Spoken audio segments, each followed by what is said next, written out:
সরকার এমন একটি প্রশাসন চায় যেখানে জনগণ কোনো ধরনের হয়রানি ছাড়া সেবা পাবে। বাংলাদেশ অ্যাডমিনিস্ট্রেটিভ সার্ভিস অ্যাসোসিয়েশনের বার্ষিক সম্মেলনে এই কথা বলেছেন প্রধানমন্ত্রী তারেক রহমান। তিনি বলেন, জনগণ বিএনপি নির্বাচনী ইশতেহারের সমর্থন দিয়েছে, তাই এটি এখন জনগণেরই ইশতেহার। প্রধানমন্ত্রী জানান, 4 দিনের জেলা প্রশাসক সম্মেলনে সরকারের লক্ষ্য, উদ্দেশ্য ও কার্যক্রম হাতে কলমে জানানো হয়েছে ডিসিদের। তাদের জনগণের সেবক হিসেবে কাজ করার নির্দেশনা দেন তিনি।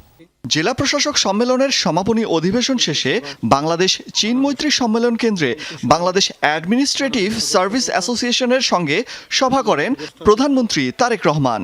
এরপর প্রধানমন্ত্রীর সঙ্গে নৈশভোজে অংশ নেন ডিসি এবং বিভাগীয় কমিশনাররা।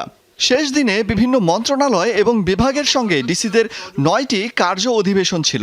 অনুকূলে না যায় তাহলে তাদের 4 দিনের জেলা প্রশাসক সম্মেলনে সরকারের লক্ষ্য, উদ্দেশ্য ও কর্মসূচি সম্পর্কে কর্মকর্তাদের অবহিত করেন প্রধানমন্ত্রী। বলেন, বিএনপির ইশতেহারে দেশের জনগণ সমর্থন দেয়ায় এটি এখন জনগণের ইশতেহারে পরিণত হয়েছে। তাই জনস্বার্থে নেওয়া সরকারের কাজগুলো বাস্তবায়নের প্রধান দায়িত্ব এখন জনপ্রশাসনের। দেশ এবং জনগণের কল্যাণে আমরা দলীয়ভাবে যে সকল ইশতেহার প্রণয়ন করেছিলাম, সেই ইশতেহারের পক্ষে দেশের জনগণ সমর্থন জানিয়েছেন। সুতরাং এটি এখন আর বিএনপির দলীয় ইশতেহার নয়, বরং এটি এখন দেশের জনগণের ইশতেহার।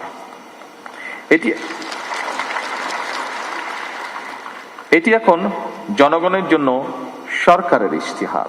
সুতরাং এখন ইশতেহার বাস্তবায়নের পালা। মাঠ প্রশাসনকে সেবাগ্রহীতাদের প্রতি আন্তরিক ও সহানুভূতিশীল হওয়ার পাশাপাশি সরকারি দপ্তরে সাধারণ মানুষের দ্রুত ও হয়রানিমুক্ত সেবা নিশ্চিতের তাগিদ দেন প্রধানমন্ত্রী।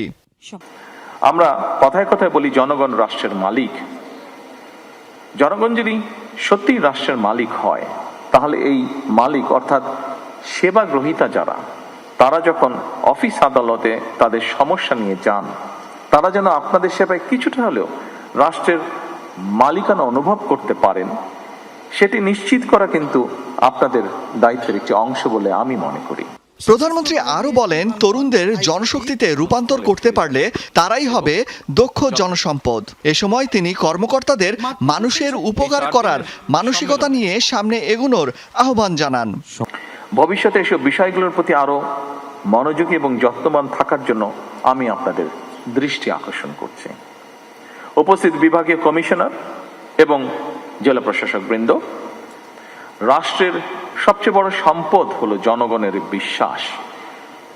সরকার এবং প্রশাসনের স্বচ্ছতা ও জবাবদিহিতার মাধ্যমে জনমনে এই বিশ্বাস কিন্তু ধীরে ধীরে গড়ে ওঠে। এই ব্যাপারেও আপনারা যত্নবান থাকবেন বলে আমি দৃঢ়ভাবে বিশ্বাস করি। রাষ্ট্র ও সমাজে ধর্মীয় এবং সামাজিক মূল্যবোধ জাগিয়ে রাখতে সম্ভাব্য সকল উপায় বের করার উপর গুরুত্ব আরোপ করেন প্রধানমন্ত্রী। বলেন, পরিবারগুলো ধর্মীয় এবং সামাজিক মূল্যবোধে উজ্জীবিত থাকলে রাষ্ট্রীয় মূল্যবোধও জাগ্রত হবে। যথারীতি কাজ শুরু করবেন আপনারা। অলক হাসান, যমুনা নিউজ, ঢাকা।